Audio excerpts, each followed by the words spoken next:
Our next speaker is Ms. Elaine Keller. She is with the Consumer Advocates for Smoke-Free Alternatives Association.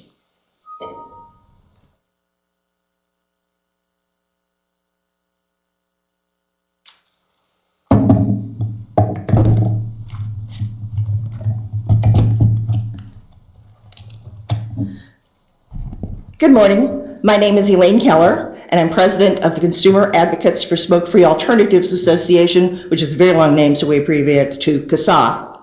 I have no financial conflicts of interest. I plan to address these 6 questions from my point of view as a consumer, as well as a former smoker who is well experienced in the use of many different kinds of cessation products and methods. I can see some of you squinting. Don't worry, I'm going to present these in larger font on screens. Some of you probably forgot to bring your opera glasses with you. See, no opera glasses required. The most critical unmet need is to provide smokers with effective ways to stop inhaling smoke. Population growth has reduced smoking prevalence when viewed as a % of the adult population, but absolute numbers tell a different story. In 1990, there were 43.8 million smokers, adult smokers that is. The numbers went up and down, but not by very much. 21 years later, we're right back to 43.8 million smokers. During the past 21 years, the places where people can't smoke have expanded even to the great outdoors. Now it has reached a point where people are being kicked out of their homes and barred from employment. Despite all these vigorous applications of the metaphorical stick, there are just as many smokers now as there were 21 years ago. Maybe it's time to start thinking about carrots instead of sticks. Over the past 21 years, many medications have been developed that the public health community refers to as safe and effective. Well, NRTs are safe, but 7% is not what most folks would call effective.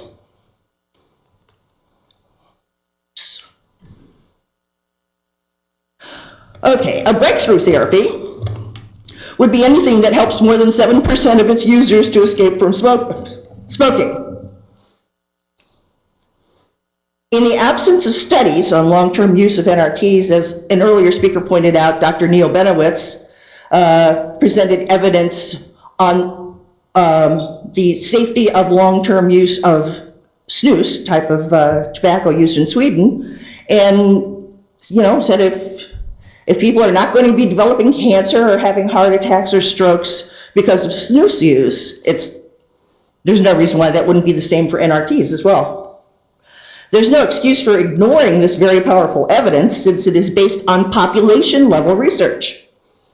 Aftermarket surveillance can determine the true success rates and often reveal problems that weren't identified during clinical trials, such as the deaths from Chantix. Now, these statistics speak for themselves. Also, research shows that switching to smokeless tobacco reduces cardiovascular, cancer, and lung disease risks and lowers mortality rates.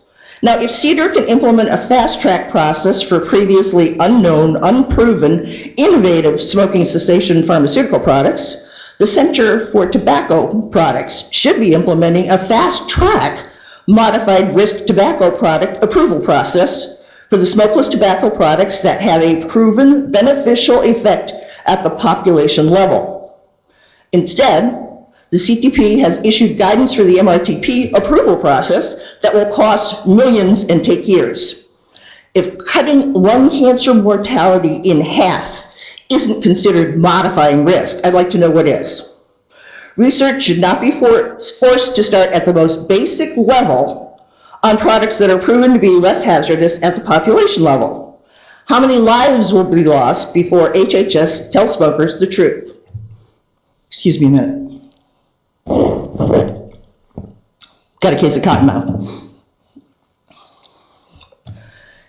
Those who switch from smoking continue to use smokeless tobacco for years and years with no ill effects, and they don't relapse to smoking. The same should be true for indefinite use of NRTs. Quitting nicotine triggers relapse. Since we know long-term use of smokeless tobacco greatly reduces health risks, we can deduce that any non-smoked source of nicotine is safer than continuing to smoke. Reducing smoking-related morbidity and mortality is much more important than moralistic concerns about addiction. In certain populations, the health benefits from smoking cessation are offset by impaired cognitive and emotional health caused by nicotine abstinence. The Royal College of Physicians' 2007 report pointed out that nicotine abstinence is unworkable for some smokers, especially those who are self-medicating underlying conditions that impair their cognitive and/or emotional health. The practice of tobacco harm reduction, offering less hazardous alternatives to smoking, could save millions of lives. In every age group, ever smokers with depression are more likely to be smokers and less likely to have quit smoking than ever smokers without depression. And this is true of other diseases as well, such as attention deficits.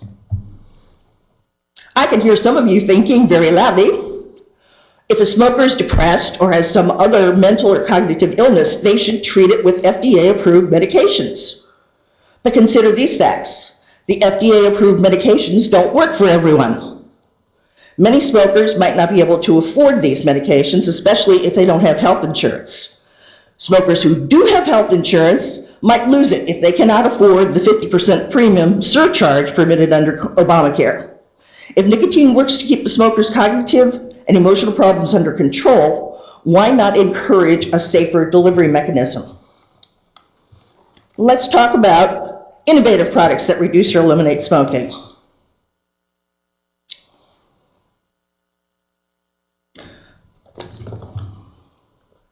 CASA supports three classes of alternatives: smokeless tobacco products, electronic nicotine vaporizers, e.g. the electronic cigarette, and pharmaceutical nicotine products for long-term use with nicotine dosages that more closely approximate dosages from smoking and without unwarranted warnings.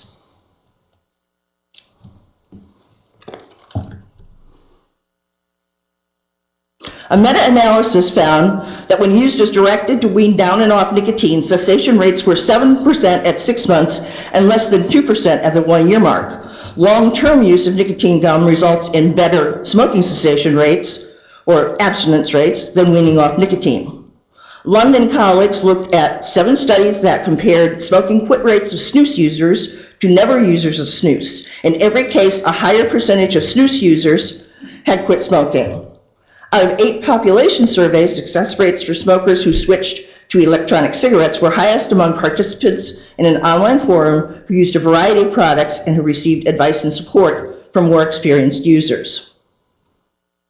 The success rate of NRTs could be improved greatly if higher doses were available and if consumers were not instructed to stop using them.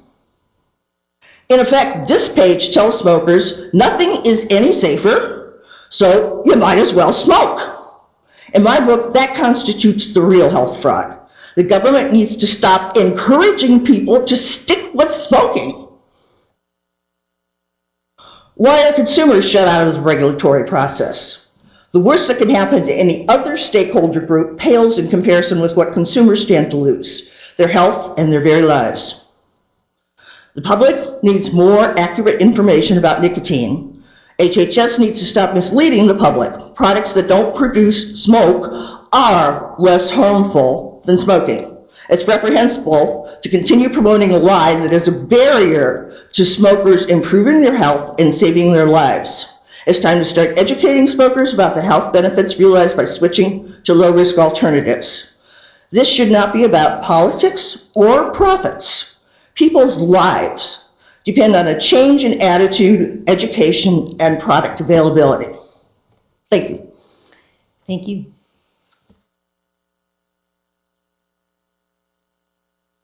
Yes?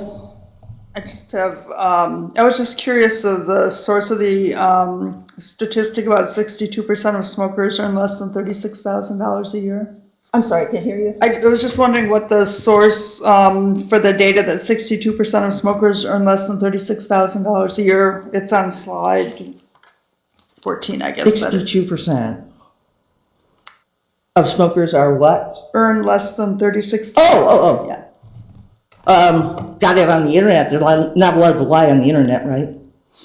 Well, I'm just, yeah, it just seems different than some other statistics I was aware of, so I was just curious what the source was. Yeah, well, if you think about depression and attention deficits being common in smokers, maybe that's why they're earning much less money.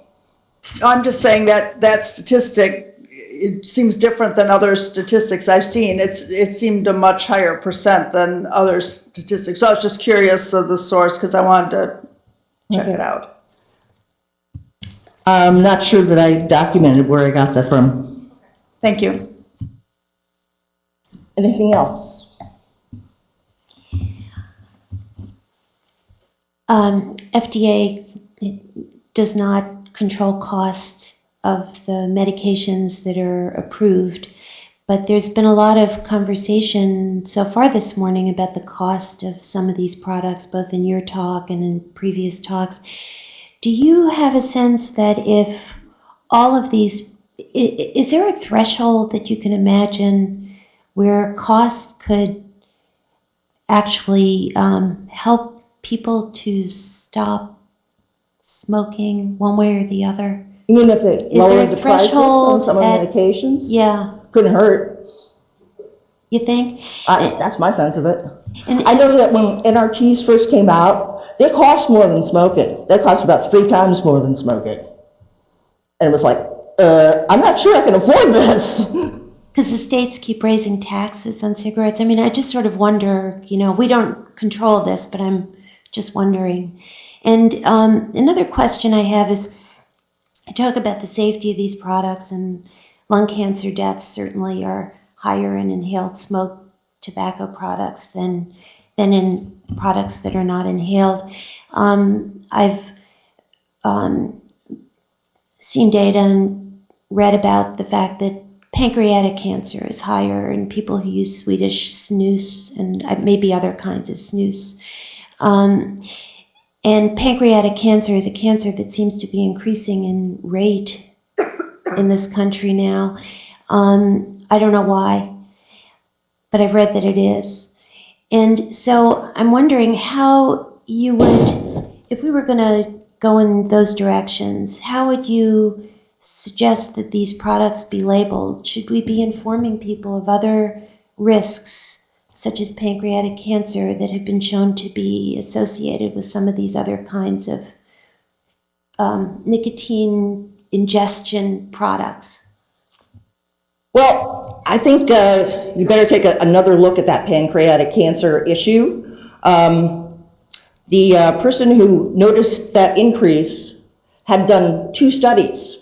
One of them showed an increase, the other one didn't, and he cherry-picked the one that showed an increase and included that in the across the board. But even so, when you look at absolute numbers, even if that were true, I think we would be looking at an extra 4 cases per 100,000 or something.